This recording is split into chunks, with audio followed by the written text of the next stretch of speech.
الحمد للہ رب العالمین الصلاۃ والسلام علی خاتم النبیین اما بعد فاعوذ باللہ من الشیطان الرجیم بسم اللہ الرحمن الرحیم۔ معزز خواتین و حضرات، آج منگل کا دن ہے۔ منگل کے دن ہمارے ہاں حضرت مولا روم رحمۃ اللہ علیہ کی مشہور کتاب مثنی مولا روم سے انشاءاللہ تعلیم ہوگی۔ جیسے کہ آپ کو پہلے سے پتہ ہے کہ حکایات کے ذریعے سے حضرت بہت مفید مضامین بیان فرماتے ہیں، وہ ان حکایات کا یعنی اصلی ہونا بھی ضروری نہیں ہے، بعض دفعہ فرضی حکایات ہوتی ہیں، جس طوطا کی کہانی یا گدھے کا یا جو بھی ہے، اس سے بھی حضرت اپنی جنب و مراد پوری فرما لیتے ہیں۔ تو ایک قصہ چل رہا ہے کہ وہ ترک جو تھا وہ ظاہر صبح کے وقت مخمور تھا، تو اس نے قوال سے کچھ سنانے کے لیے کہا تھا۔ پھر پر حضرت نے دونوں باتیں، یعنی ایک تو شراب ہے جو کہ یہ گندی شراب ہے، اور دوسرا شراب جو ہے نا وہ یہ ہے کہ جو اللہ کی محبت کی وجہ سے انسان مست ہوتا ہے، اس کو بھی یعنی اسی طرح بیان کیا جاتا ہے اشعار میں۔ تو ان دونوں حوالوں سے حضرت نے بات فرمائی ہے اور بات آگے بڑھی ہے، اور اس میں سماع کی بات بھی آ گئی، یعنی قوال جو اچھے اشعار سناتا ہے۔ اس میں چونکہ بہت سارے افراد تفرید واقع ہوئے ہیں، اور اس کے بارے میں بھی بتانا ضروری ہو جاتا ہے کہ سماع جو ہے اصل میں یوں کہہ سکتے ہیں کہ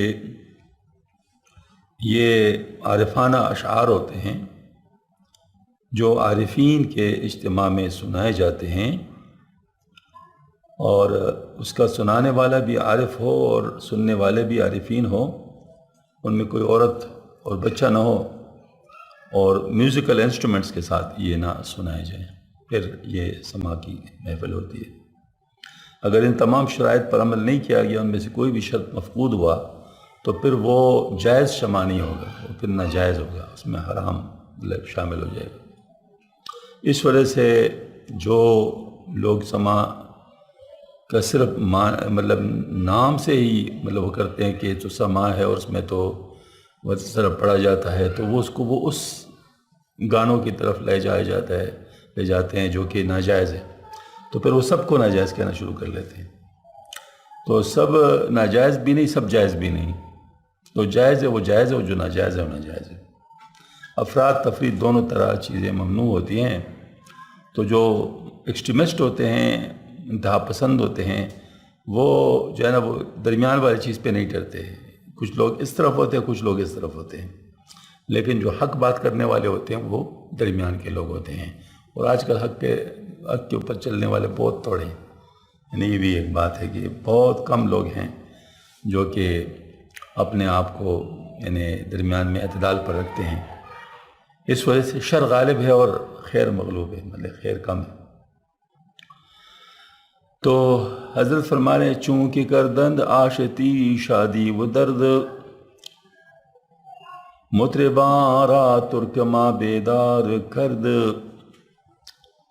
جب شوق سماع کی خوشی اور گرانی خمار کی تکلیف باہم مل گئیں، تو ہمارے ہیرو ترک نے قوالوں کو جگایا تاکہ یہ گانا سنائے۔ یہاں مولانا اس قوال کے گانے کو اپنے مذاق میں نقل کریں گے۔ قوال نے جو غزل گائی تھی اس کا ذکر اصل الفاظ میں آگے آئے گا۔ اس میں بظاہر معشوق کی مجاز سے خطاب ہے، مولانا یہاں اس نقل بالمعنی میں محبوب حقیقی سے خطاب کر رہے ہیں۔ چنانچہ فرماتے ہیں، مطرب آغازی خوابناک کہ علن القاس یامن لا اراک۔ تو قوال نے اس مضمون کی ایک مستی خیز بیت شروع کی۔ مطرب آغازیت بیت خوابناک، اصل میں یہاں بیٹھے لکھا ہوا ہے، بیٹا تو فارسی میں ہی نہیں، یہ بیت ہوگا۔ مطرب آغازیت بیت خوابناک کہ عللنی کاسب یا من لا اراک. تو قوال اس مضمون کی ایک مستی بیت شروع کی کہ اے وہ محبوب جس کو میں دیکھ نہیں سکتا مجھ کو شراب کا پیالہ دے. آگے اسی عدم رویت کی وجہ ارشاد ہے انت وجہی لا عجب ان لا اراہ غایت القرب حجاب والاشتباہ.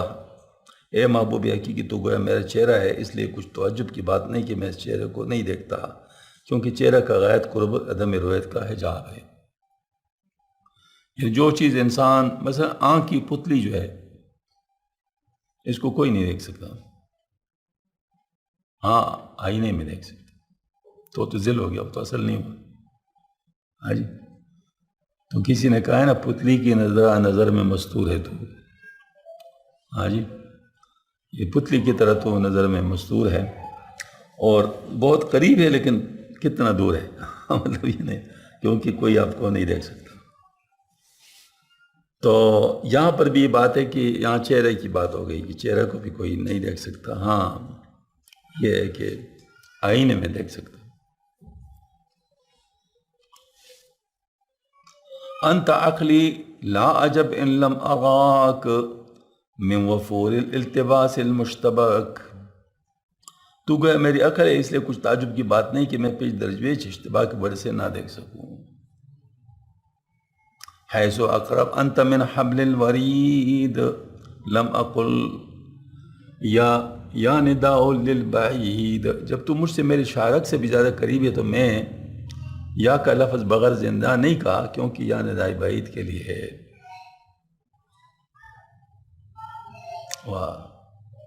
لم اقل یا یعنی میں یا نہیں کہوں گا، یا نداء للبعید مطلب میں نے نہیں کہا، یا نہیں کہا، کیونکہ یا جو ہے نا وہ نداء البعید کے لیے ہے. بل اغالطہم انادی فی الخفار کہ لأکتم مما ایا ممن اغار. بلکہ اس میں نااہل لوگوں کو مغالطہ میں ڈالتا ہوں، اس لیے ویرانوں میں بھی ابھی تجھ کو پکارتا پھرتا ہوں تاکہ اس محبوب کو جو میرے ساتھ ہے اس شخص کو میں چھپاؤں جس سے میں غیرت کرتا ہوں. ان نااہل لوگوں سے امید نہیں کہ ان خدا تعالیٰ کی طرف رجوع کرنے کی توفیق کو، لہٰذا اس لوگ کو رائے خدا دکھانا فضول، بلکہ غیرت مندی کے خلاف یہی وجہ کہ میں تیرے لیے یا کا کلمہ بطور ندائے بعید استعمال کرتا ہوں تاکہ وہ لوگ تجھ کو بعید سمجھ کر متوجہ نہ ہو.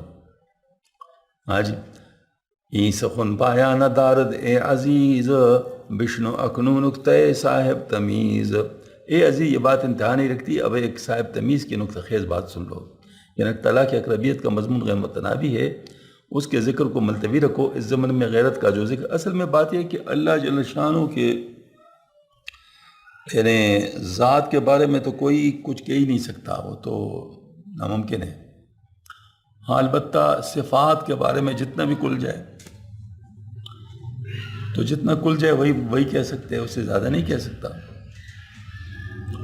تو یہاں پر مطلب چونکہ معیت الہی جس کو ہم کہتے ہیں یعنی اللہ پاک میرے ساتھ ہے، تو یہ معیت الہی بھی متشابہات میں فرماتے ہیں ہمارے اکابر کہ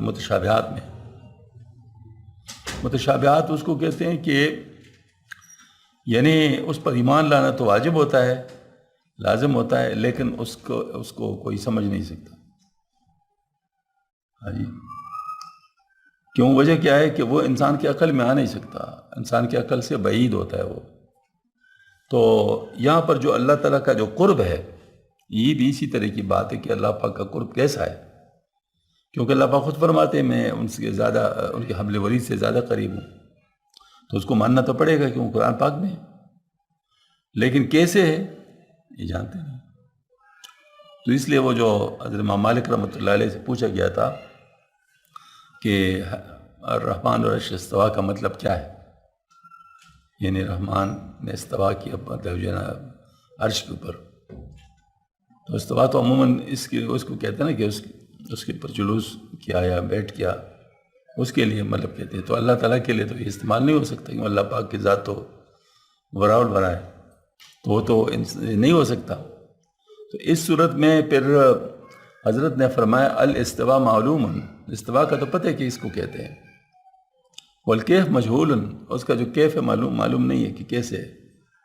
والسوال عن البدع، اور سوال اس کے بارے میں بدعت ہے، سوال اس کے بارے میں کوئی اس کے بارے میں سوال نہیں کر سکتا. تو اسی طرح جو اقربیت ہے، مقربین تو ہے، موجود ہیں، لیکن کیسے ہیں یہ کوئی مطلب اس کا وہ نہیں کر سکتا. تو حق تعالیٰ کی اقربیت کا مضمون غیر متعین، اس کے ذکر کو ملتے ہوئے اس زمانے میں غیرت کا ذکر آیا ہے. اس کے مطابق صاحب تمیز کا متنقع سن لو. اس سے مراد ام المومنین حضرت عائشہ صدیقہ رضی اللہ تعالیٰ عنہ ہے، جو رسول اللہ صلی اللہ علیہ وسلم کی زوج مطہرہ اور آپ کی محب صادقہ ہیں. ان نے بتقاض غیرت ایک نابینا شخص پر اپنی نگاہ نہیں پڑنے دی. جب آپ سے ہم نے اس کی وجہ دریافت تو انہوں نے ایک نکتہ خیز جواب عرض کیا. یہاں سوال ہو سکتے اوپر تو یہ ذکر تھا کہ محب تقاض غیرت یہ پسند نہیں کرتا کہ کوئی بیگانہ اس کے محبوب کو دیکھے، اور اس کی تائید میں یہ قصہ بیان کیا جس میں محب نے بتقاض غیرت محبوب یہ گوارہ نہیں کہ محبوب کے سوا کسی اور پر نظر کرے. ان دونوں باتوں میں تطابق نہ ہوا. اس کا جواب یہ ہے اس معاملے میں دراصل محبوب کی غیرت معتبر ہے. وہ نہیں چاہتا کہ میرا محب کسی غیر پر ملتفت ہو، اور اگر غیر پر ملتفت ہو تو پھر اس بات کو پسند نہیں کرتا ایسا عاشق ارجائی مجھ پر نظر بھی کرے. یہی بات اس آئندہ قصہ کا حاصل ہے. اور چونکہ محب صادق محبوب کی ارادہ کا تابع ہوتا ہے، اس لیے ایسے ملتفت لغیر کے لیے وہ محب صادق بھی چاہتا ہے کہ وہ عاشق ارجائی محبوب کو نہ دیکھے. اور یہ غیرت حاصل ہے اشعار والا کا. تو آگے اشعار سے انشاءاللہ بات کو لیں. اچھا یہ تو پورا ہو گیا. مطلب یہ ہے کہ یہاں پر چونکہ فرمایا کہ یہ جو ہے نا یہ اقربیت والا مضمون یہ تو بیان نہیں ہو سکتا، یہ تو بہت لمبا ہے، اور اتنا لمبا ہے کہ اس کو کوئی ختم نہیں کر سکتا. اس وجہ سے اس کا ذکر ملتوی کرو. البتہ اس میں جو غیرت کا ذکر ہے تو غیرت کا ذکر کہاں پر آیا ہے؟ یہ ہے بل اغالدہم انادی فی القفار کھیلا اکتم ممن اغار، بلکہ میں نااہل لوگوں کو مغالطہ میں ڈالتا ہوں، اس لیے ویرانوں میں ابھی تجھ کو پکارتا پھرتا ہوں تاکہ اس محبوب کو جو میرے ساتھ ہے اس شخص سے اسے میں چھپاؤں جس سے میں غیرت کرتا ہوں.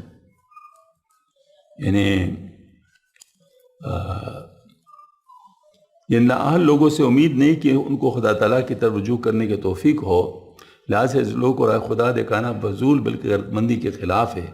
یہی وجہ کہ میں تیرے لیے یا کا کلمہ بطور ندائے بعید استعمال کیا تاکہ وہ لوگ تجھ کو بعید سمجھ کر ادھر متوجہ ہو. مثلا بات یہ ہے کہ بعض لوگ چونکہ اللہ بھی غنی ہے نا، اللہ بھی غنی ہے، اور جو اللہ پاک سے استغنا رکھتے ہیں تو پھر ان سے پھر وہ غنی ہے. بات ہے نا، مطلب قرآن پاک میں بات ہے نا کیا کہ اللہ پاک کو بھی پرواہ نہیں. بلکہ یہ بات ہے کہ حدیث شریف میں بھی آتا ہے کہ حدیث قدسی ہے کہ مطلب یہ ہے کہ جو بندہ میرے ساتھ ملاقات کا شوق نہیں رکھتا تو میں بھی اس کے ساتھ. تو یہ بھی مطلب گویا کہ جو نہیں چاہتا تو پھر اللہ پاک بھی اس طرح نہیں چاہتا. تو یہ وہ غیرت والی بات ہے. اس کی وجہ ہے نا کہ اگر ایک انسان واقعتاً اتنا زیادہ کریم ہو کہ وہ سب کچھ بہت معمولی محنت پر دے رہا ہو اور پھر بھی اس کو کوئی نہ لینا چاہے تو یہ ناقدری کی انتہا ہے. تو ایسی صورت میں ان لوگوں کی طرف پھر وہ التفات ہی نہیں فرماتے. میرے خیال میں اس میں شاید وہ روایت بھی استعمال کی جا سکتی ہے جو رمضان شریف کے بارے میں، کہ رمضان شریف میں اللہ پاک کی رحمت اتنی زیادہ برس رہی ہوتی ہے کہ معمولی باتوں پہ لوگ کو معاف کیا جاتا ہے. ایسی صورت میں اگر فرماتے ہیں کہ رمضان شریف کسی پہ آ گیا اور اس کی وجہ سے بھی وہ بخشا نہیں گیا تو پھر وہ بد دعا ہے کہ اللہ پاک اس کو تباہ برباد کرے. وہ بھی یہی غیرت والی بات ہے. مطلب یہ ہے کہ جو لوگ نہیں چاہتے تو پھر ان کے سامنے ان کی بات بھی نہیں کرنا چاہیے. جو لوگ مطلب نہیں چاہتے اس طرح مطلب وہ ہے. اصل میں ہے یہ کہ اگر کوئی اس کو دعوت کے خلاف سمجھے کہ بھائی دعوت ہی پھر نہیں دے سکتے، نہیں، دعوت تو دینا چاہیے، دعوت تو کام ہے، امت دعوت ہے، لیکن جن کے بارے میں پتہ چل جائے کہ یہ بالکل ماننے والے نہیں ہیں، ان کے بارے میں یہ بات ہے. اور یہ بھی باقاعدہ قرآن پاک میں بار بار آتا ہے کہ جن کو جو ہے نا وہ تو اللہ آپ سب سے فرمایا جاتا ہے کہ فکر نہ کرو، فَانْتَظِرْ إِنَّهُمْ مُنْتَظِرُونَ. مطلب یہ کہ وہ یہ جن کا معاملہ ہی الٹا ہے، وہ کسی طریقے سے بھی ماننے کے لیے تیار نہیں ہے، تو اللہ پاک کو بھی پرواہ نہیں ہے کہ وہ کیا مطلب جو ہے نا وہ کہیں. اور وہاں پر جو جلال ہوگا نا، اس کی بھی وجہ یہی ہوگی، مطلب آخرت میں جو جلال ہوگا اللہ تعالیٰ کا، وہ بھی اسی وجہ سے ہوگی کہ ان کے اوپر وہ تمام حجتیں تمام کی گئی ہوں گی. جو کسی طریقے سے بھی ماننے کا اگر ہو تو ان کے اوپر حجتیں تمام ہو چکی ہوں گی. اس کے بعد پر وہ کہیں گے کہ تو وہاں پر کوئی بات نہیں سنی جائے گی، مطلب وہاں مطلب وہ والی بات، کیونکہ ظاہر ہے ان لوگوں نے یہاں پر اپنے آپ کو ڈسکوالیفائی ثابت کر لیا ہوگا کہ ڈسکوالیفائڈ ہے، تو لہٰذا پھر اس کے بعد ان کی کوئی بات نہیں سنی جائے گی. تو یہاں پر فرمایا کہ اس ضمن میں غیرت کا ذکر اس کے متعلق صاحب تمیز کا نقطہ سن لو، جس سے مراد ام المومنین حضرت عائشہ صدیقہ رضی اللہ عنہا ہے، جو آپ سلم کی زوجہ طاہرہ اور آپ کی محب صادقہ ہے. انہیں بتقاضۂ غیرت ایک نابینا شخص پر اپنی نگاہ نہیں پڑنے دی. یعنی نابینا شخص تو ظاہر وہ تو دیکھ نہیں رہا نا، وہ تو دیکھتا نہیں ہے، لیکن ان کو تو نظر آ سکتا تھا، تو وہ ان کے لیے بھی غیر محرم تھا، تو ان کو بھی دیکھنا گوارا نہیں فرمایا. بلکہ آپ صلی اللہ علیہ وسلم نے بھی ایک دفعہ ازواج مطہرات موجود تھی، عبداللہ بن مکتم رضی اللہ تعالیٰ تشریف لائے، تو آپ صلی اللہ علیہ وسلم نے ازواج مطہرات سے کہا کہ آپ جائیں، تو انہوں نے کہا کہ تو نابین ہے، فرمایا تم تو نابین نہیں. مطلب یہ کہ یعنی وہ بات ہے کہ جو نظر ہے وہ کسی اور کے اوپر کیوں جائے. تو فرمایا کہ انہوں نے بتقاضۂ غیرت ایک نابینا شخص پر اپنی نگاہ نہیں پڑنے دی. وہ جواب صلی اللہ علیہ وسلم نے اس کی وجہ دریافت فرمائی، تو انہوں نے ایک مقصد خیز جواب عرض کیا. یہاں سوال یہ ہو سکتا ہے کہ اوپر تو یہ ذکر تھا کہ محب بتقاضۂ غیرت یہ پسند نہیں کرتا کہ کوئی بیگانہ اس کے محبوب کو دیکھے، یعنی جو مستغنی ہے اس کو دیکھے. بیگانہ سے مراد یہاں پر مطلب اس مستغنی ہے اس کے محبوب، مگر اس کی تائید میں قصہ بیان کرنا جس میں محبوب نے بتقاضۂ غیرت محبوب یہ گوارا نہیں کیا کہ محبوب کے سوا کسی اور پر نظر کرے. یہ دونوں باتوں میں تو تطبیق نہیں ہے. وہاں پر تو یہ ہے کہ غیرت کی بات ہے، تو یہاں پر یہ بات ہے کہ مطلب اس کو اس انداز میں جو پہلے وہ بیان کیا ہے کہ انہوں نے جیسے کلام میں فرمایا ہے نا کہ میں ان کے وجہ سے یا کا لفظ استعمال کرتا ہوں تاکہ وہ مطلب اس کے بارے میں کچھ نہ جان لیں، تو اس کے ساتھ کیسے ملے گا. تو حضرت فرماتے ہیں کہ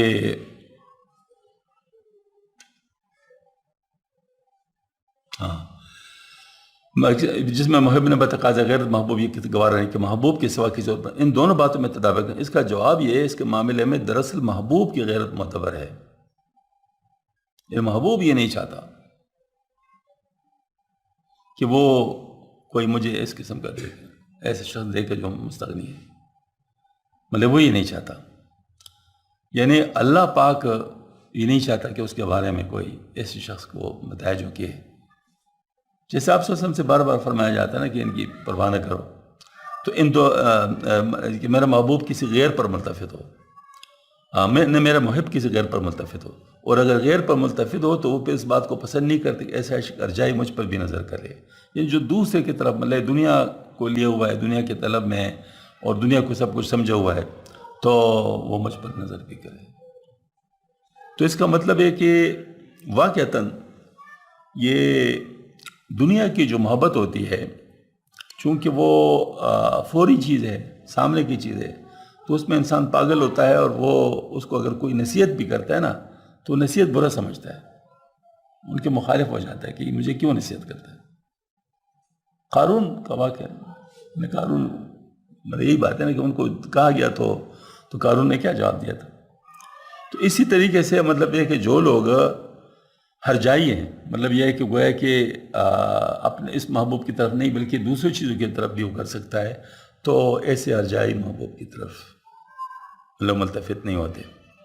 یہی بات ایسا آئندہ کسی کو حاصل صادق محبوب کے ارادہ کا تابع ہوتا ہے، اس لیے ایسے ملتفت لغیر کے لیے وہ محب صادق بھی چاہتا ہے کہ وہ عاشق ارجائی محبوب کو نہ دیکھے، اور یہ غیرت حاصل ہے اشعار والا کا۔ اب جو ہے دوسرا شروع ہو جاتا ہے 19 نمبر۔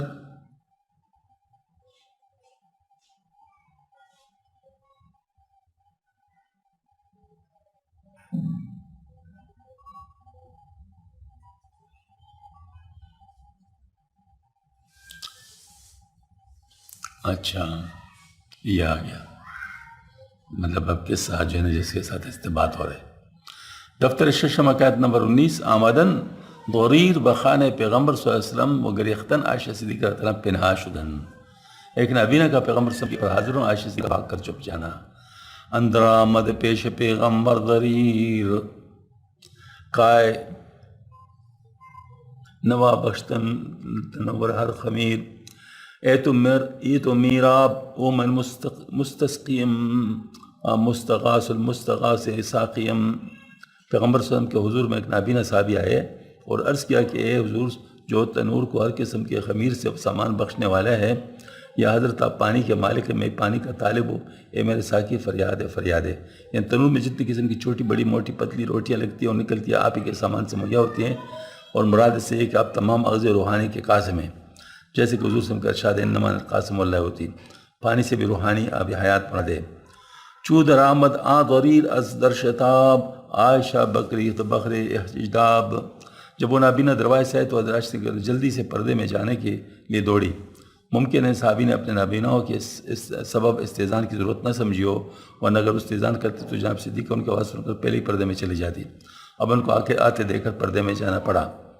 زاں کے واقع بود آ خاتون پاک از غیور رسول رشک ناک، کیونکہ وہ پاک بیبی رسول اللہ صلی اللہ علیہ وسلم کی غیوری سے واقف تھی کہ اگر بیٹھی رہوں گی تو آپ کو ناگوار ہوگا، جیسے وہ دوسرے واقعہ میں مطلب بتایا گیا۔ آگے اس غیرت کی وجہ ارشاد فرماتے ہیں، ہر کے زیبا تر بود رشکش فضون، زاں کے رش از نازخیز ادیا بنون۔ جو شخص زیادہ حسین ہوتے ہیں اس کی غیرت زیادہ ہوتی ہے، کیونکہ اے فرزند دو غیرت موجبات ناز ان حسن جمال سے پیدا ہوتی ہے، اور حضور کے سب سے زیادہ زیبا تر ہونے میں کیا کلام ہے۔ آنچی خوبہ ہم مدارند تو تناداری گندہ پیراں شوئی را قمہ دہند، چونکہ ازشتی و پیری آگہن۔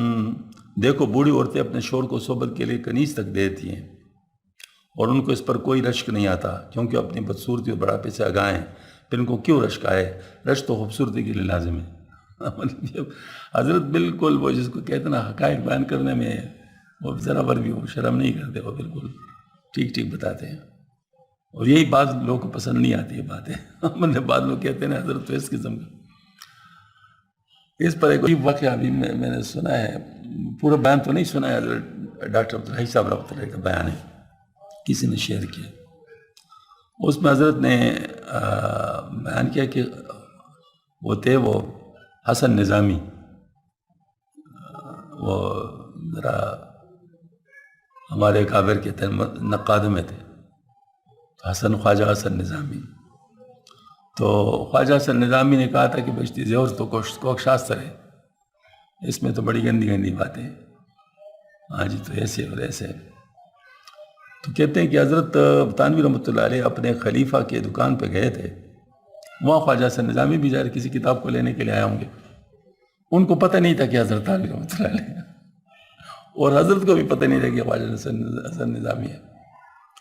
تو اس پہ جو ہے مطلب ہے کہ وہ تصویروں کے بارے میں بات چلی، تو کوئی رسالہ تھا اس پر، تو انہوں نے کہا کمان ہے، لوگ کہتے ہیں ناجائز ہیں تصویریں، حالانکہ اس وقت تو صرف مطلب جو ہے نا وہ ایک علت کی وجہ سے مطلب اس کو منع کیا گیا تھا. آج کل تو یہ والی بات نہیں ہے. تو وہ جو ہے نا مطلب یہ ہے کہ اس کو کیوں مطلب لوگ اس پہ اعتراض کرتے.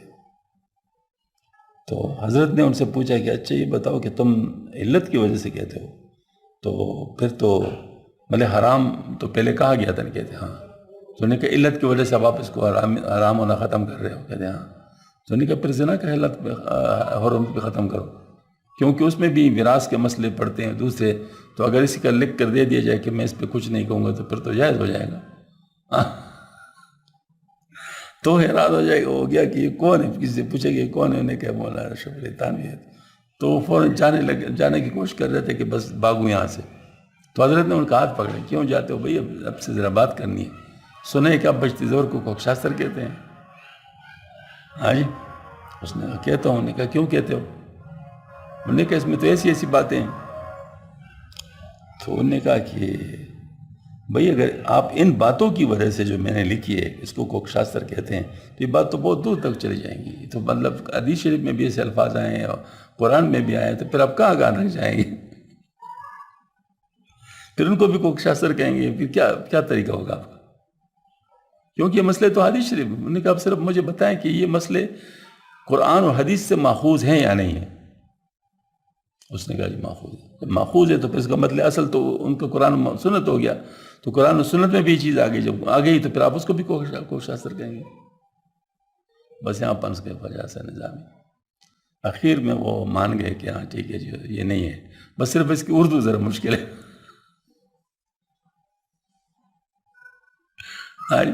پورا میں نہیں پڑھا. ممکن ہے اس کے بارے میں کوئی بات فرمائی ہو لیکن میرے پاس ٹائم نہیں تھا تو ممکن ہے کہ شاید اس کے بارے میں بھی کچھ بات فرمائی. بہرحال اصل میں بات یہ کہ جو عناد میں اور بغض میں اور حسد میں بات کی جائے نا اس کا تو کوئی سر پیر نہیں ہوتا. وہ دلیلیں عارضی دلیلیں ہوتی ہیں. مطلب اس کے لیے کوئی بنیاد نہیں ہوتی. تو ایسے لوگ پھر بھاگتے ہیں. مطلب جس وقت سامنے ہو جائے نا تو پھر بھاگتے ہیں. پیٹھ پیچھے بہت باتیں کرتے ہیں لیکن جب سامنے آتے پھر بھاگتے ہیں کیونکہ ظاہر پر جواب تو نہیں بن پڑتا. تو خیر یہاں پر بھی مطلب یہ والی بات ہے کہ حضرت نے بالکل کل کے بات کی کہ بعض عورتیں جو بدصورت ہوتی ہیں یا بوڑھیاں ہوتی ہیں تو وہ اپنے شوہر کے لیے شادی کا بندوبست بھی کر لیتی ہے اور جو ہے نا مطلب ہے کہ کنیز بھی دیتی ہے کیونکہ اس وقت پرانے دور کی بات ہے. چو جمال احمدی در ہر دکون کے بدست فریضا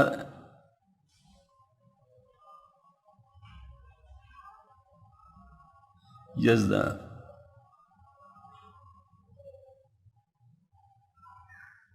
یہ اس کا اصل کدھر ہے. اس کا اصل یہ کچھ مسئلہ ہے.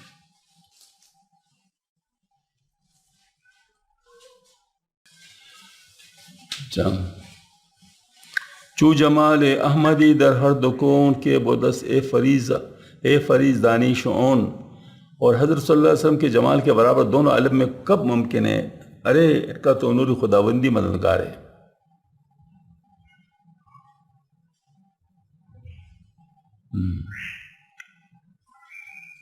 نازہائے ہر دکون اورا رسد غیرت آخرشید ستو را رسد. جب یہ بات ہے تو آپ دونوں عالم بر کے نازوں کا حق ہے اور غیرت بھی ان 100 درجہ کے آفتاب کا ہے. چنانچہ آفتاب رسالت جو جمال و کمال میں بظاہر آفتاب سے 100 درجہ بڑھ کر ہیں بتقاضا غیرت فرماتے. کان درف گندم بکی وہاں گوئی راہ در کشید اختراں ہے روئی راہ. میں نے دعوی حسن کی گیند سب سے بلند ستارہ زحل پر پھینکیے. اے حسن و جمال کے ستاروں خبردار اپنا منہ چھپا لو. اب تم کو میرے حسن کی نمائش کرنے کا حق نہیں ہے.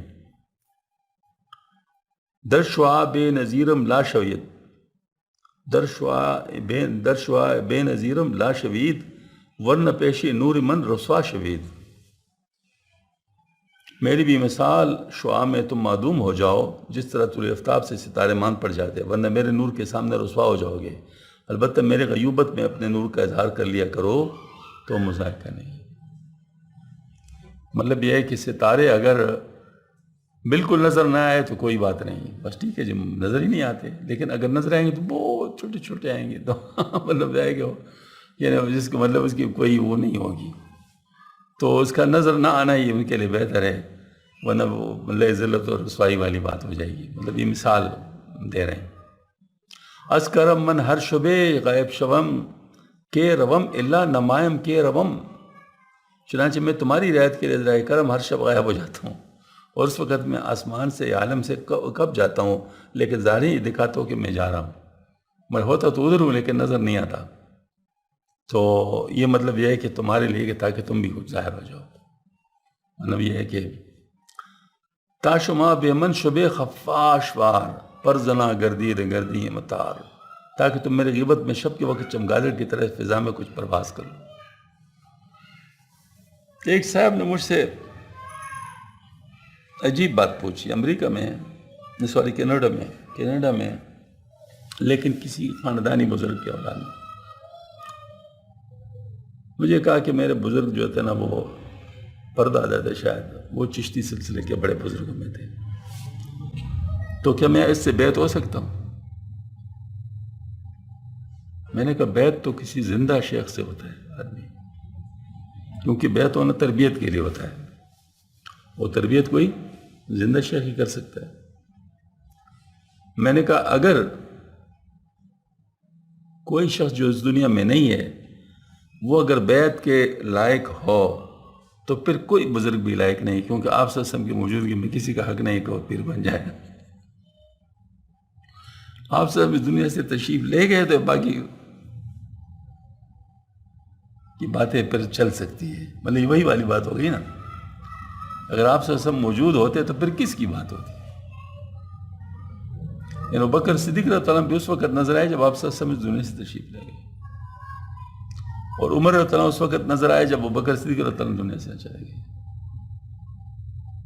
اور عمر رضی اللہ عنہ اگر موجود ہوتے تو عثمان رضی اللہ عنہ نہیں آ سکتے تھے. آج تو اس کا مطلب ہے کہ یہ جو چھپ جانا ہے یہ بھی ایک متن ہوتا ہے کہ دوسروں کے کام کو آگے بڑھانا ہوتا ہے. تو یہاں پر انہوں نے فرمایا کہ تاشما بے من شب خفاشوار پر زنا گردید گرد ای متار. تم میری غیبت میں تاکہ تم میری غیبت میں شب کے وقت چمگادڑ کی طرف فضا میں کچھ پرواز کر لو. ہم چتاؤساں پرے غردہ کنید باز مست و سرخوش و ماجب شوید. اور ان موروں کو پیش کر لو اور پھر پر دکھاتے وقت مست و سرخوش اور خود پسند ہو جاؤ. بن گرید آپائے زشت امتیاز ہم چچارے کوب وت شم آیاز.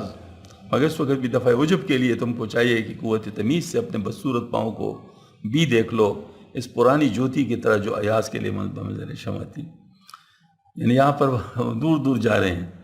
ایک تو یہ بتایا کہ مور کی مثال لی کہ مور جو ہوتا ہے بہت خوبصورت ہوتا ہے، لیکن جب اپنے پاؤں کو دیکھتے ہے تو روتا ہے. مطلب مشہور ہے کہ جب پاؤں کو دیکھتا ہے تو روتا ہے، کیونکہ پاؤں جو ہے نا اس کے بڑے بدصورت ہوتے ہیں، تو وہ اس کو دیکھتا ہے. تو کہتے تم بھی اگر اپنے پاؤں کو دیکھو تاکہ تمہیں بھی اپنے عقل آ جائے. ہاں جی، اس پہ ناز نہ کرو. اور دوسری بات یہ ہے کہ پرانی جوتی کی طرح جو بیاض اپنے اس نے سنبھالی ہوئی تھی تو وہ اس کو بار بار دیکھتے تھے، اس کے لیے وہ شمع کی طرح تھی، کیونکہ اس کو شمع ہدایت سمجھ رہے تھے کہ تاکہ وہ پھول نہ جائے اور پھول کر اپنے مقام کو بھول نہ جائے. تو یہ اس طرح مطلب ہے کہ تم بھی کبھی کبھی اپنی اصل کو دیکھ لیا کرو. حضرت تھانوی رحمۃ اللہ علیہ بھی مولانا روم رحمۃ اللہ علیہ کی طرح بہت بعض جگہوں پہ بہت کلیئر باتیں کرتے ہیں. مطلب یہ ہے کہ وہ پرواہ نہیں کرتے، وہی کوک شاستر والی جو بات، تو وہ بہت اس طرح باتیں کرتے ہیں. تو حضرت فرماتے ہیں کہ بیت الخلاء جاؤ نا تو ذرا دیکھو کہ کیا چیز نکل رہا ہے، تو ذرا اپنی حیثیت کا پتہ چل جائے گا کہ مطلب کیا تمہارا مقام ہے. اور واقعتاً اگر دیکھا جائے تو انسان کا مقام کیا ہے، وہی حضرت علی رضی اللہ والی بات ہے کہ کسی نے کہا کہ تجھے پتہ ہے کہ میں کون ہوں؟ کہتے ہیں ہاں بالکل پتہ ہے. تو ماضی میں گندے قطرے تھے، اب گندگی کی ڈول ہو، پھر گندے کی ڈیر ہو گئے. ان تینوں باتوں میں سے کون سی بات غلط ہے؟ گندے قطرے میں تو کوئی شک نہیں، قرآن سے ثابت ہے،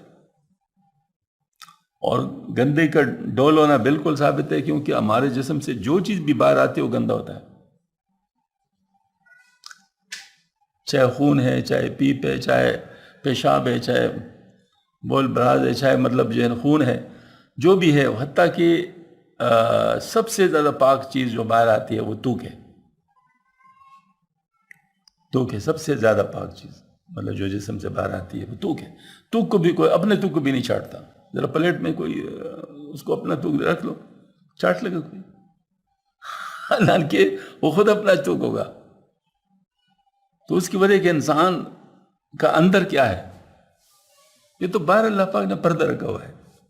یہ مطلب جو ہے نا وہ یہی ہماری چمڑی جو ہے وہ ذرا پروٹیکشن ہے، مطلب اس نے ہمیں چھپایا ہوا ہے اور ہمیں خوبصورت بنا کر پیش کیا ہے، خوبصورت بنا کر پیش کیا ہے. ورنہ اس چمڑے کو ہٹا دو تو اندر کیا ہے؟ گندی گندے. تو یہ چیزیں ہم لوگ بھول جاتے ہیں، نتیجتاً عجب سے بھول جاتے ہیں، اور ہم سمجھتے ہیں کہ ہم کیا، وہ ایسے اور ایسے ایسے. ہمیں نہیں معلوم نہیں کہ میں کون ہوں، ایسے ہی ہوں. اور گندے کے ڈھیر ہونے کا مطلب یہ ہے کہ انسان جس وقت فوت ہوتا ہے تو بعض لوگ محبت کی وجہ سے کہتے ہیں جی ابھی اس کو دفن نہ کرو. ہاں جی، ذرا مطلب کہتے ہیں عورتیں بالخصوص، ہاں جی، تو اگر نہ دفن کرے تو پھر اگلے دن خود بخود دوڑ کے آئیں گے، جلدی جلدی مولوی صاحب جنازہ پڑھائیں، معاملہ خراب ہو رہا ہے. ہاں جی، اس وقت پھر جو ہے نا وہ دوڑ لگتی ہے، کیونکہ وہ معاملہ شروع ہو جاتا ہے، وہ تقریب کا شروع ہو جاتا ہے. تو اس وقت میں پھر سب بھاگے آتے ہیں کہ مطلب جلدی جلدی دفن کر لو. تو چیز ٹھیک ہے، وہ تو اللہ پاک نے ایک نظام رکھا ہوا ہے، اس نظام کے موجودگی میں انسان موجود رہتا ہے، بچا رہتا ہے. لیکن جیسے وہ نظام بند ہو جاتا ہے پھر اس کے بعد تقریب کا ایسا عظیم نظام ہے، پتہ نہیں کہتے ہیں 1 ٹریلین جراثیم موجود ہے انسان کے اندر، اس انتظار میں کہ جیسے مر جائے تو بس وہ اٹیک کرتے ہیں اور وہ ذروں کو مطلب کاٹ کے جو نا مطلب وہ کر لیتے ہیں، وہ اس کے جو بکھرے کر لیتے ہیں، یعنی پانی علادہ کر لیتے ہیں، گوشت علادہ کرتے ہیں، تمام چیزیں علادہ، سڑ جانا شروع، یہ پروسیس شروع ہو جاتا ہے. تو یہ زیادہ اللہ پاک نے ایک نظام بنایا ہوا ہے. تو مطلب یہ کہ انسان جو ہے نا، انسان ہے تو مٹی سے بنا ہوا نا، ظاہر ہے مٹی، اور مٹی میں جائے گا. الجنس امیر علی الجنسی، مٹی میں جائے گا. تو مٹی میں جا کر مٹی ہو جاتا ہے نا. تو اس مٹی میں مٹی ہو جانے کا جو پروسیس ہے وہ یہی ہے نا، کہ وہ مطلب جو ہے نا وہ ٹوٹنا شروع ہو جاتا ہے. یعنی جو گوشت بنا ہے وہ تو ایک کیمیکل، ایک جس کو کہتے ہیں نا وہ فزیولوجیکل پروسیس ہے جس کے ذریعے سے بنا ہے، اس سے گوشت بنا ہے. لیکن ہے تو مٹی نا اصل میں، اس کے جو تمام چیزیں وہ تو مٹی سے آئے ہوئے. تو جس وقت وہ زندگی کی وجہ سے وہ گوشت بنا ہوا ہے، وہ زندگی ختم ہو جاتی ہے تو پھر وہ دوبارہ اس میں جانا شروع کرتا ہے. تو پھر وہ پروسیس کیمیکل شروع ہو جاتا ہے جس کی وجہ سے پھر دوبارہ وہ سارے، اس کو سڑنا اور گلنا کہتے ہیں. تو پھر کہتے ہیں اس کو جلدی دباؤ. ہائے ہائے،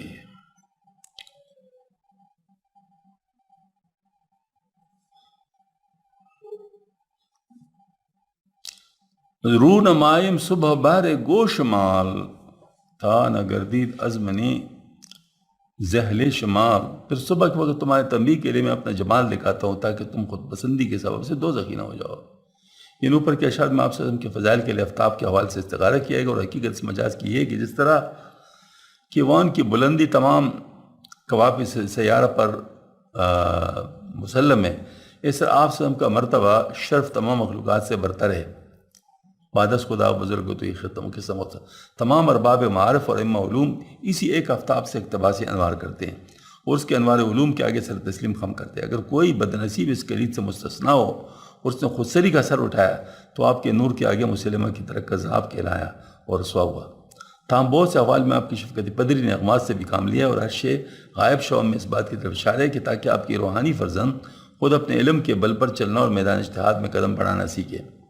پر زنا گردید گردی امتار، صحیح مقصود ہے، لیکن یہ دائرہ پرواز آپ ہی کا متعین کیا ہوا ہے، ان سب کی اجتہادی و قیاسی تگودود آپ ہی کے اشارات سنت کے ماتحت عمل میں آتی ہے.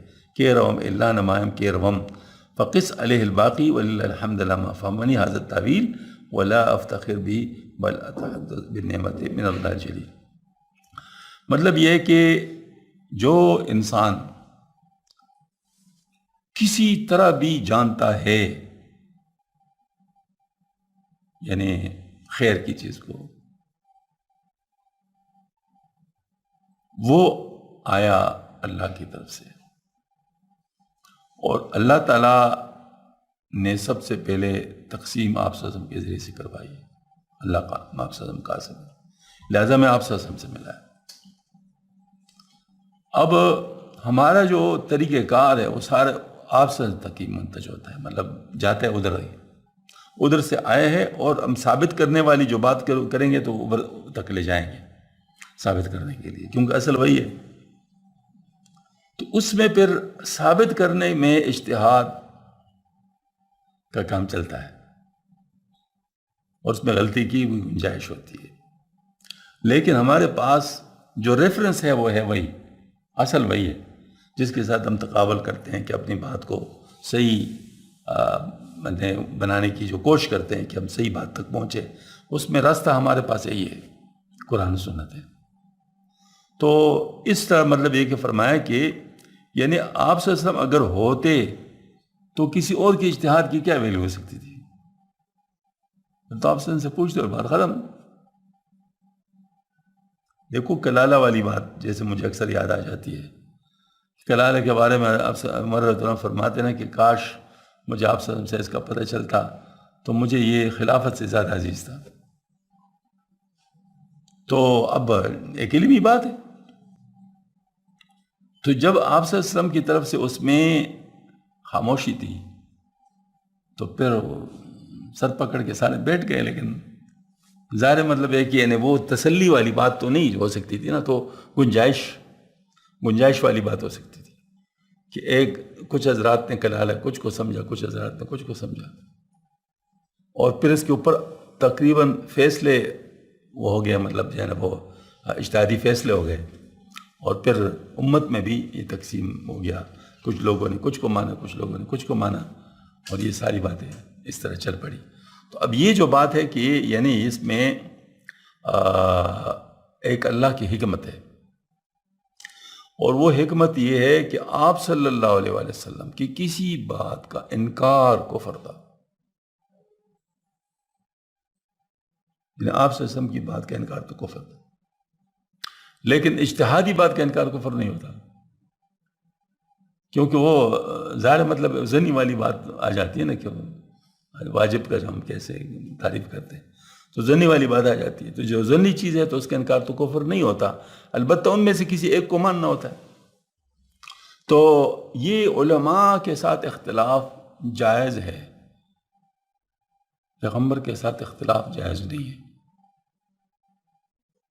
تو اسی میں اللہ پاک نے وسعت کر دی اور آسانی کر دی. تو اس میں یہ ہے کہ ورنہ یہ کہ بلکہ میں آپ کو ایک مثال دوں. ایک دفعہ ایک صحابی رسول صلی اللہ علیہ وسلم کے سامنے ایک تابعی نے بات کی، اگر ہم آپ سے ہم کے پاس ہوتے تو یہ کرتے اور یہ کرتے اور یہ کرتے، کچھ باتیں اس طرح کی. تو صحابی نے کہا خبر بھی ہے اس وقت تو کن کے پاس ہوتا، آپ صلی اللہ علیہ وسلم کے پاس ہوتا ہے، ان کے مقابلے کسی کے پاس ہوتا، اپنے آپ میں رہے. اس وقت مسلمان ہونا ہی بہت بڑی بات تھی کیونکہ وہ جو ہے نا وہ ساری دنیا ان کے مخالف ہو جاتی. مسلمان ہونا ہی بڑا مشکل کام تھا. تو اللہ پاک نے اگر آپ کو اس امتحان میں نہیں ڈالا تو شکر کرو. تو بات تو بالکل صحیح ہے کہ مطلب یہ ہے کہ اس وقت تو یہ منافقین کیا تھے، وہ آپ صلی اللہ علیہ وسلم کی کوئی بات مطلب ان کو اپنے لیے سخت لگتی تو اس سے انکار کر لیا، لیکن جرت نہیں ہوتی تھی انکار کے تو منافق بن گئے. مطلب یہی بات بن گئی نا کہ وہ یعنی ایمان تو لے آتے، لیکن پھر چونکہ وہ اتنا زیادہ وہ جرت ان میں نہیں تھی یا اتنے زیادہ وہ اس میں نہیں تھی، تو پھر اختلاف کر لے. تو اختلاف کرنے میں یہ والی بات تھی کہ ظاہر نہیں کر سکتے تھے کہ وہ آپ صلی اللہ علیہ وسلم کے ساتھ اختلاف تو اس وقت ممکن نہیں تھا. تو پھر دل میں اس بات کو رکھتے تو یہ منافق بن جاتے. تو یہ بات ہے کہ اللہ پاک کی ہر چیز میں حکمت ہوتی ہے، اور جو لوگ بھی اس طرح یعنی ان کو اللہ پاک نے آسانی دی ہے تو اس آسانی کو مان لیں. بلکہ میں کہتا ہوں کہ اس کا ایک ہم سائنٹیفک اگر بات کر سکتے ہیں تو یہ ہے کہ صراط مستقیم پیغمبر کا راستہ ہے. پھر صحابہ کرام نے تھوڑا سا اس کو مطلب یعنی مطلب جس کو کہتے نا لائن سے ذرا تھوڑا سا تنگ مطلب چوڑائی کا ایک وہ بنا لیا، پٹی بنا لیا، اس پہ چل پڑے. ہاں جی. اور بعد میں امت والوں نے ذرا اس کو اور چوڑا کر دیا، مطلب یہ کہ تھوڑا تھوڑا ادھر ادھر ہونے کی گنجائش ہے. اور جتنا جتنا قیامت تک لوگ پہنچتے ہیں نا تو یہ چوڑائی ذرا نسبتاً زیادہ ہو رہی ہے، گنجائشیں بڑھ رہی ہیں. اس کی وجہ کیا ہے؟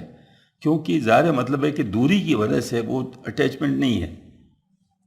تو یہ جو چوڑائی مطلب بڑھ رہی ہے اسی لیے بڑھ رہی ہے تاکہ لوگ کم از کم اصل پہ قائم رہے اور بالکل ہی آؤٹ نہ ہو جائے. تو یہ اللہ پاک کی طرف سے آسانیاں ہیں، اور یہ آسانیاں وقت کے ساتھ ساتھ اللہ تعالیٰ اس طرح عطا فرما لیتے. تو یہاں پر جو انہوں نے شعر فرمایا ہے کہ میں چھپ جاتا ہوں تاکہ تم بھی ذرا چل سکو اور اپنے آپ اپنے جو مطلب جو جوہر ہے وہ دکھا سکو. میرے خیال میں یہ کافی ہے آج کے لیے. آخر دعوانا الحمدللہ رب العالمین. ربنا تقبل منا انک انت